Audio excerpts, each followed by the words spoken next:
Olá, Nono 1, Nono 2, tudo bem com vocês? Espero que estejam todos bem, todos ótimos, livres do coronavírus e se cuidando e prontos para mais uma aulinha sobre genética, nossa última aula sobre genética no ano.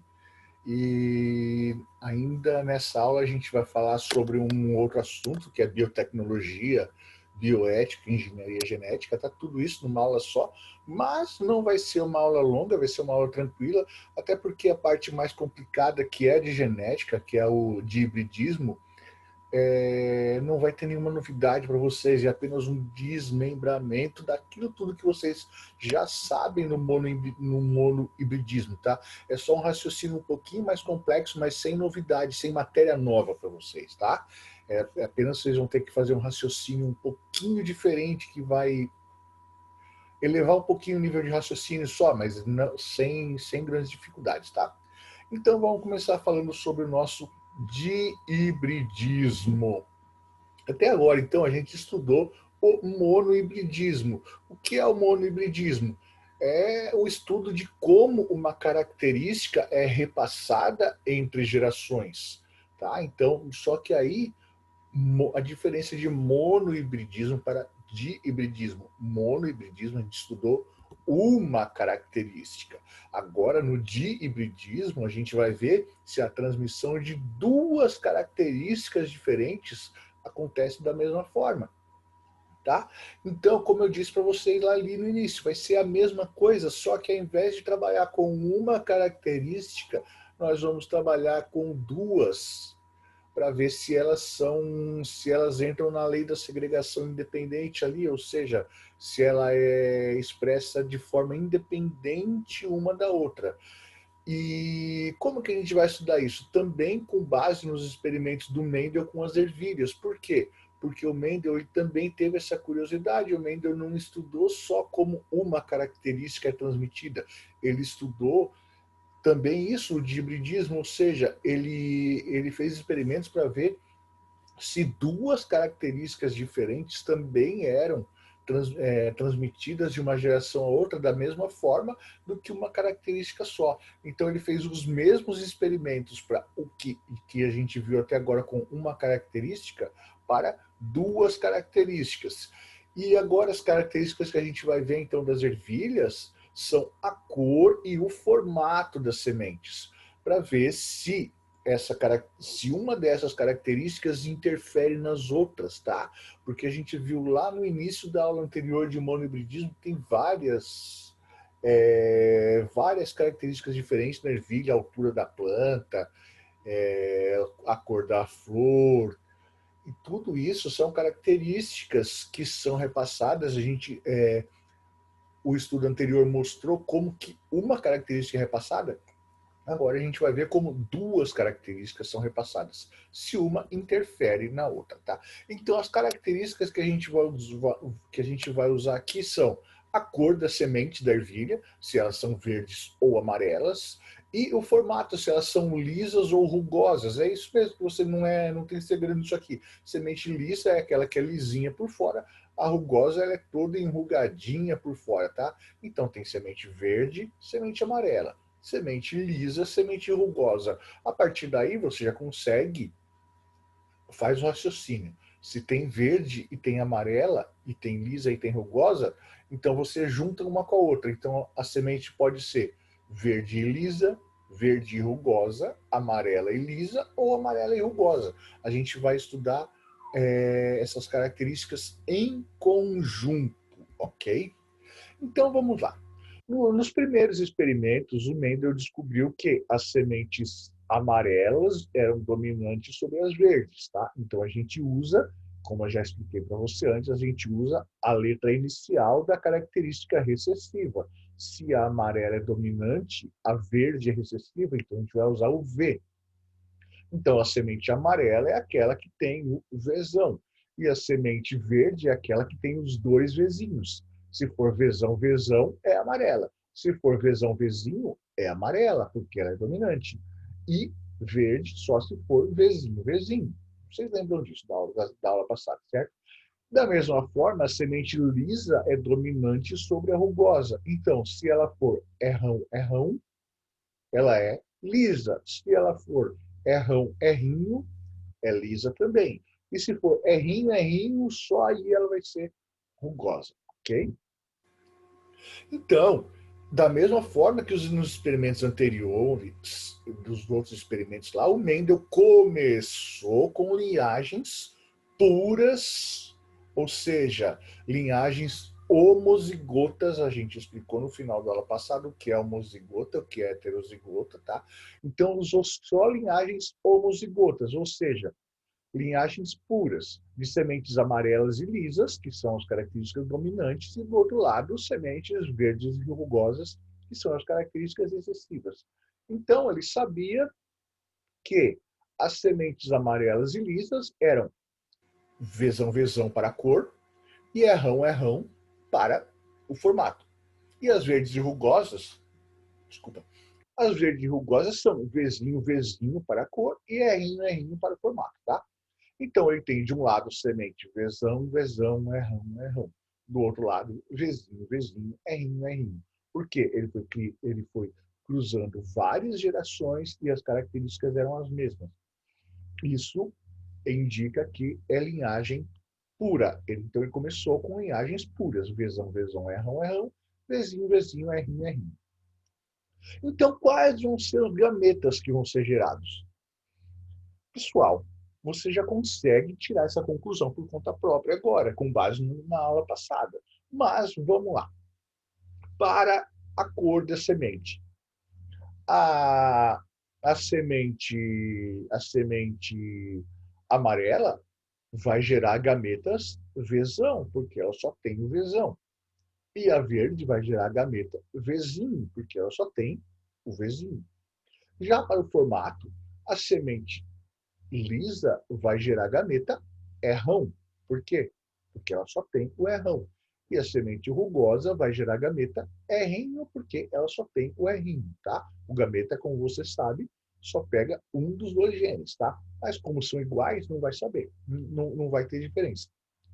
Então, como as sementes verdes e lisas, elas são dominantes, elas são vezão e errão, a linhagem é pura. Então, os gametas só vão ser vezão, errão. E do outro lado, as lisas e rugosas, elas são recessivas, então os gametas vão ser vezinho, errinho. Então, ele vai fazer o quê? A geração F1, elas todas tinham genótipo. O vezão, vezinho, errão, errinho. Por quê? O vezão e o errão veio das sementes verdes e lisas, das características dominantes, e o vezinho e o errinho vieram da planta que tem a característica recessiva, tá? Então, da mesma forma que no outro experimento, a geração F1 eram plantas todas iguais, amarelas e lisas, porque são as características dominantes, tá? As sementes lisas e rugosas sumiram dessa geração. Todas eram amarelas e lisas, mas todas têm o gene para desculpa, todas eram amarelas e lisas. Está errado aqui. Não, tá certo, tá certo. Amarelas e lisas, porque a amarela é dominante, desculpa. É. Elas eram amarelas e lisas, porque elas têm o vezão e o errão. Mas elas têm o gene para verde e rugosa, porque elas têm um gene vezinho e um gene errinho, que vieram dos pais de características recessivas. Então, todas elas são o vezão, vezinho, errão, errinho. O vezão que vem da planta homozigota dominante, o vezinho que vem da homozigota recessiva. O errão vem da homozigota dominante, o errinho vem da homozigota recessiva. A gente vai ver isso num quadro mais adiante, tá? Aqui, então, a gente tem o esquema de como foi feito isso. Esse mesmo esquema tem lá na apostila de vocês, eu tirei de lá, tá? Então, você tem a ervilha verde e rugosa, que é homozigota recessiva. Vezinho, errinho. E você tem a amarela e lisa, que é a homozigota dominante. Vezão, errão. Tá? Todos os gametas Deixa eu fazer aqui a setinha para mostrar para vocês.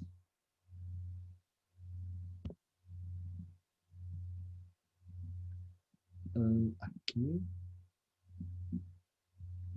Então, a gente tem que todos os gametas dessa geração são vizinho errinho. Por quê? Porque ela era só vizinho errinho. Do outro lado, das dominantes, todos os gametas são vezão e errão. Por quê? Elas eram vezão, vezão, errão, errão. Não tem nenhum errinho aqui. Então, misturando, olha só, o vezinho e errinho com o vezão e o errão, eu tenho vezão, vezinho, errão, errinho. Isso na geração F1. Aqui, se não estiver dando para você ler muito bem, pega a apostila lá, porque a letra está meio embaralhada aqui, mas você pode pegar a apostila e ver lá tranquilo, porque lá está bem. É esse mesmo esquema, mas dá para você ver as letras menores, tá? Melhor, ok? Então, passando para o próximo. O que a gente tem na geração seguinte? A geração F2. A geração F2 é a geração filha da geração F1. Porque ele, da mesma forma que ele fez nos outros experimentos, ele cruzou os indivíduos da geração F1. Lembrando aqui que todos esses indivíduos da geração F1 são vezão, vezinho, errão, errinho. E aí você vai fazer esses cruzamentos, então, tá? Então, os gametas para a cor da semente podem ser vezão ou vezinho. Por quê? Para a cor da semente tem o vezão e o vezinho lá. E o formato pode ser errão ou errinho. Por quê? Ele tem os dois genes também, o errão e o errinho. Certo? Então, os genótipos possíveis para os gametas, atenção, o gameta é o que só vem um gene para cada característica. Não vem os dois, tá?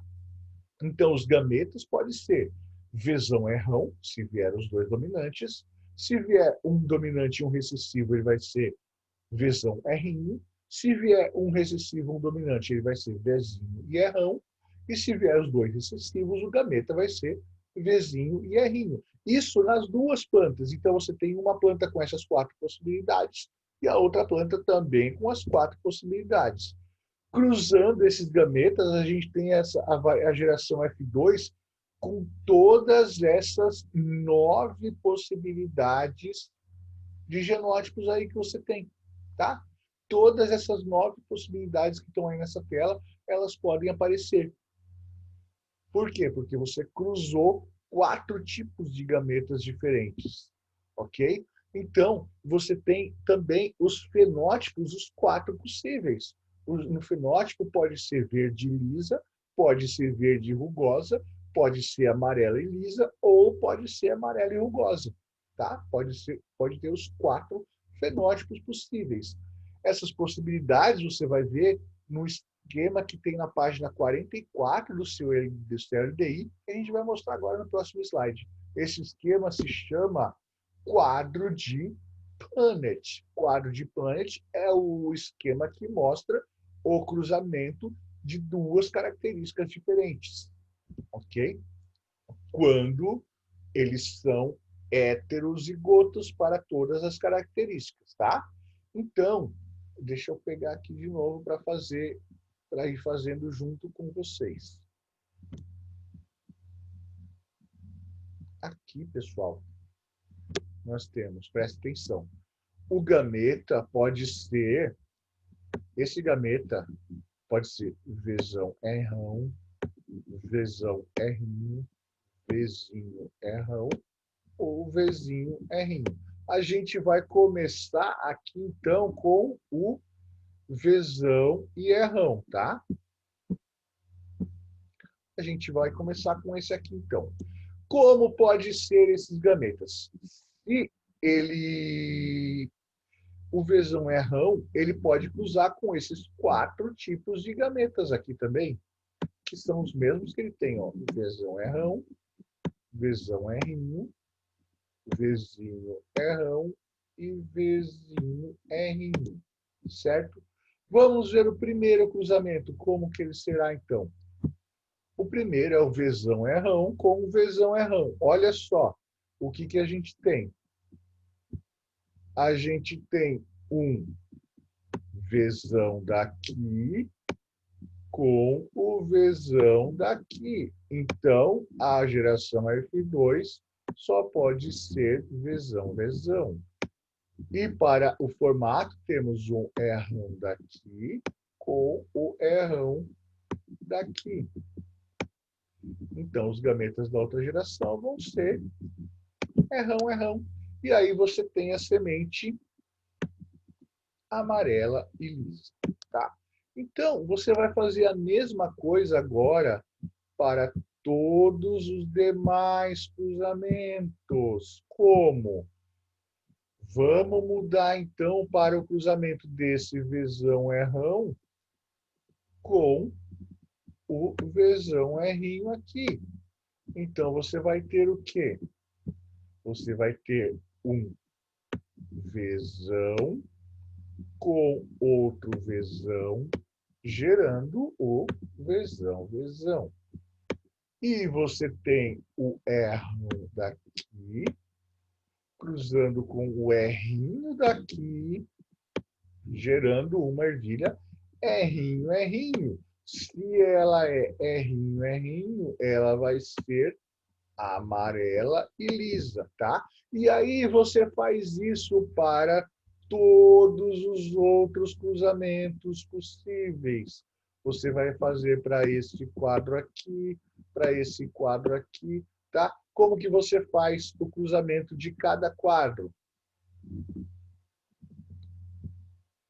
Como que você faz? Você vai pegar aqui, ó. Vamos pegar como exemplo esse quadro. Esse quadro aqui dessa semente verde lisa aqui, tá? Vamos pegar como exemplo esse quadro. Como que você vai fazer esse cruzamento? Dessa forma que a gente tinha feito, ó. Qual que é o gene para a cor da semente? É este que vem daqui, ó. É o Vzinho. E o outro é o que vem daqui, também é Vzinho. E para o formato, um vem daqui, que é o Rão, e o outro vem de lá, que é o Rão, né? Rão também, tá? Vamos pegar exemplo da outra aqui, ó.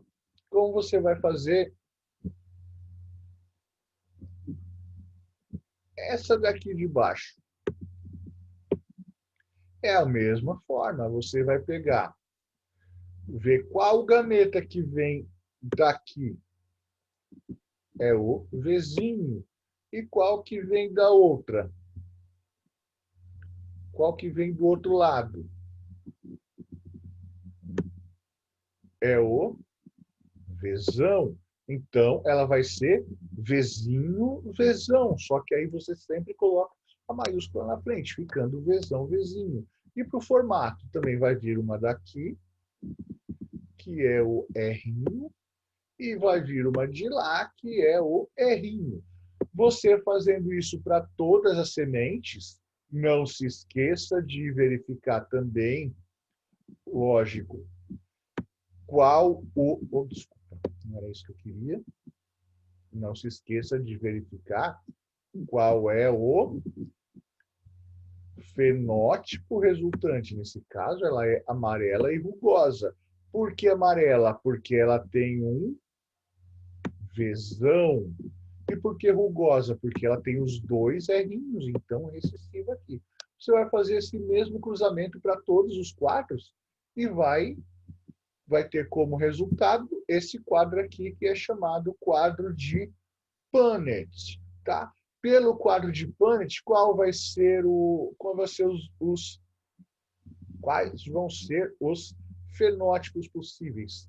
Todos os quatro: amarela e lisa, amarela e rugosa, verde e lisa e verde e rugosa.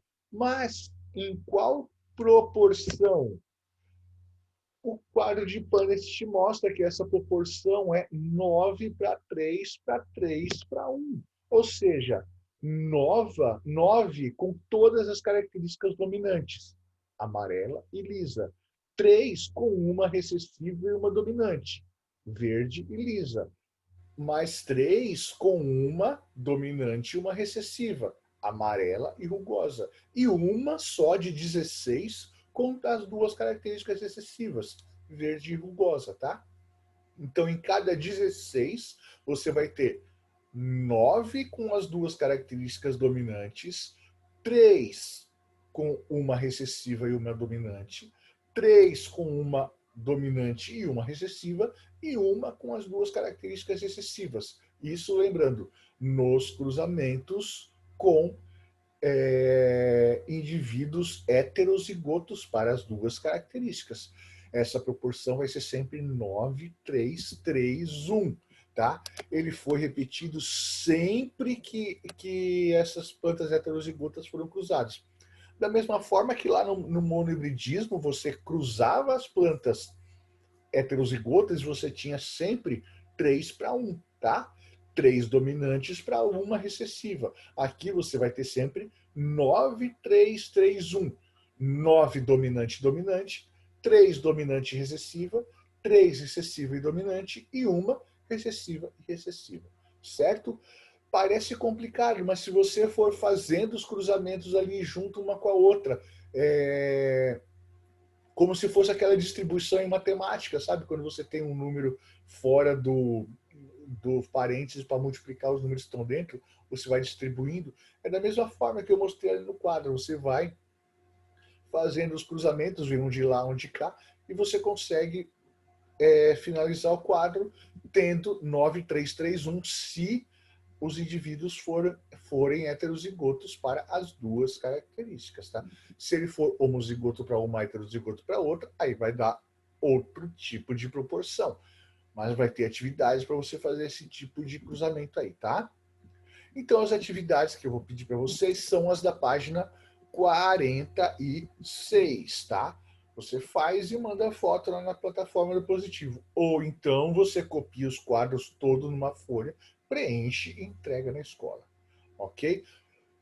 Falando de atividade, geralmente vocês estão acostumados, quando falo de atividade, a aula acabou, mas não é o caso. Eu botei atividade, mas agora a aula continua com outro assunto, que é biotecnologia, engenharia genética e bioética.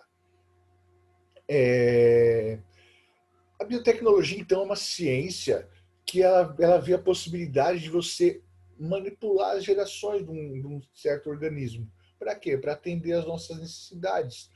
Com base nesses estudos, tudo começou com base nesses estudos do Mendel aí. Então, o Mendel, com base nesses cruzamentos, ele saberia quais tipos de ervilha cruzar para ele ter o tipo de ervilha que ele gostaria, tá? Ele conseguiria fazer isso com base nesses conhecimentos aí. Tá? Então, a gente usa isso para quê? Para que atenda às nossas necessidades. Ou seja, o homem consegue, principalmente em vegetais, fazer os cruzamentos manipulando essas gerações para atender às nossas necessidades. E não só para atender às necessidades, ou alguns para gostos normais. É como você cruzar raças de cachorro, por exemplo. Você pode cruzar 2 cachorros de raças diferentes para ver o que vai dar. Isso aí é biotecnologia, tá?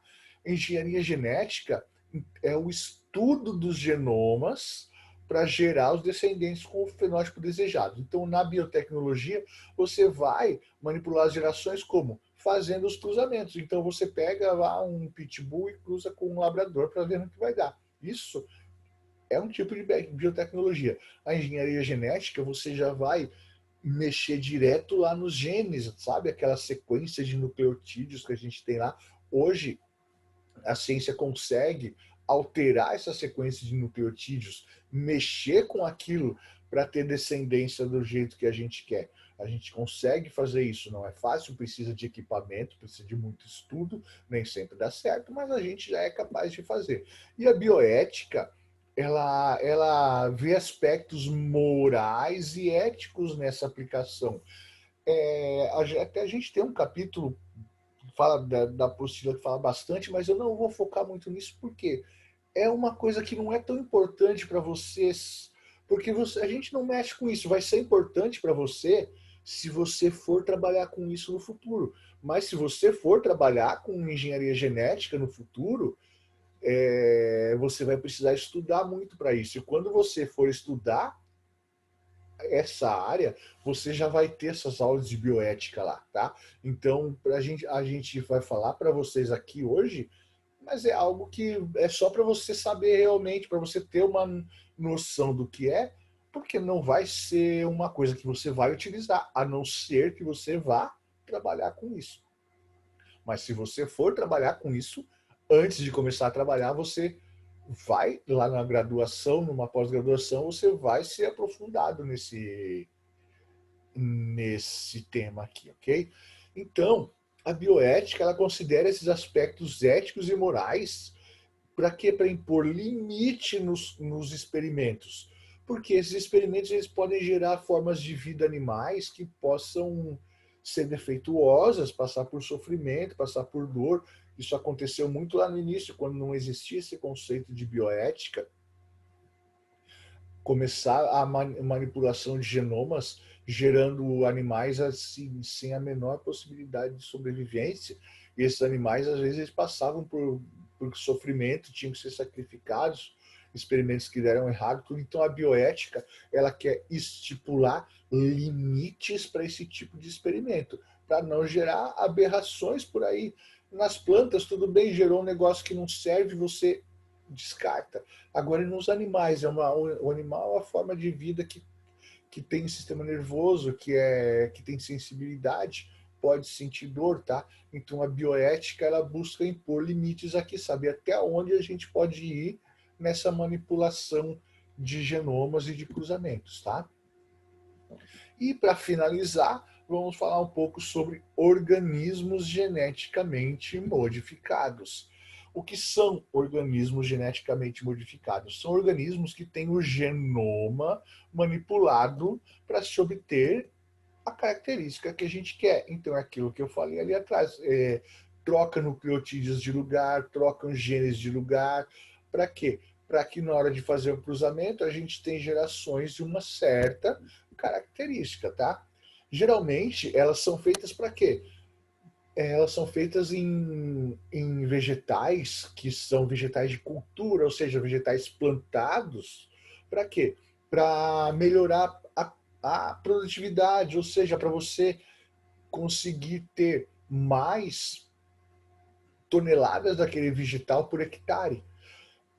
Então, melhora a produtividade fazendo plantas que tenham um desenvolvimento mais rápido ou plantas que estejam resistentes a determinados tipos de doenças, que as plantas também ficam doentes, tem ferrugem, tem predadores. Então, essas modificações são feitas para quê?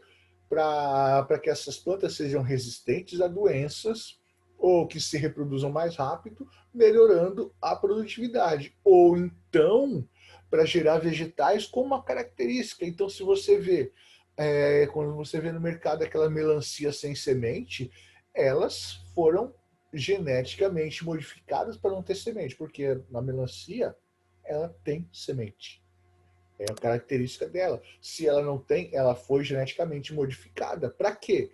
Porque alguém resolveu que seria legal ter uma melancia sem semente, para você poder comer sem ter que ficar tirando a semente ali, tá?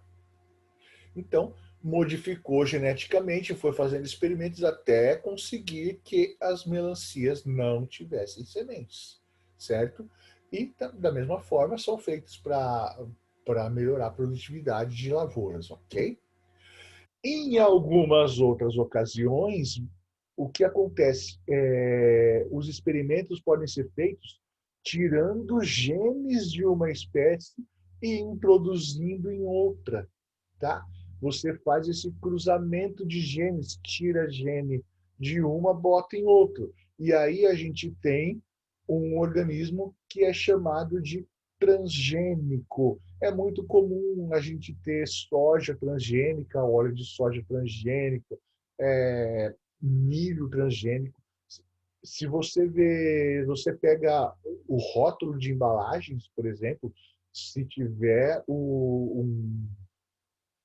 se tiver alguma parte transgênica ali, é obrigado a ter o rótulo. Então, muitas vezes você pega em molho de tomate, por exemplo, tem lá óleo de soja, olhar os ingredientes, tem lá óleo de soja geneticamente modificado, tá? E tem um tipo de modificação que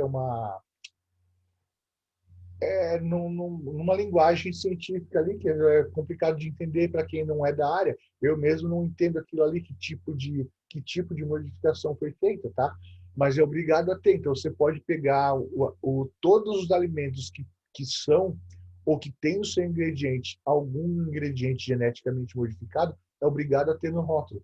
Ah, então eu não vou comprar desse. Cara, não tem problema, isso aí é feito apenas para melhorar a produtividade. Aquilo não é feito para dar doença, como dizem por aí que transgênico dá câncer. Não. Para para que uma empresa, pensa, para que uma empresa ia se dar o trabalho de modificar geneticamente um alimento para que ele cause câncer em quem vai consumir?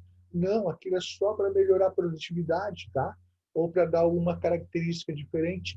Aquilo, os genes de uma planta não vão causar problemas de saúde num ser humano, tá? Então, é feito muita propaganda aí contrária a transgênicos, mas, pessoal, é bobagem. Podem consumir sem problema nenhum. Você olhando o rótulo dos produtos alimentícios, você vê se tem transgênico lá ou não. Mas precisa ficar com medo se tiver? Não precisa, não tem necessidade, tá? Aquilo não ataca a gente, aquilo não é perigoso para nós. Ok? Então, galera, é isso. Com isso a gente encerra a nossa aula de hoje. Não deixem de entregar as atividades e a gente se vê na próxima aula ou na videoconferência, certo? Beijo, abraço e até a próxima. Tchau, tchau.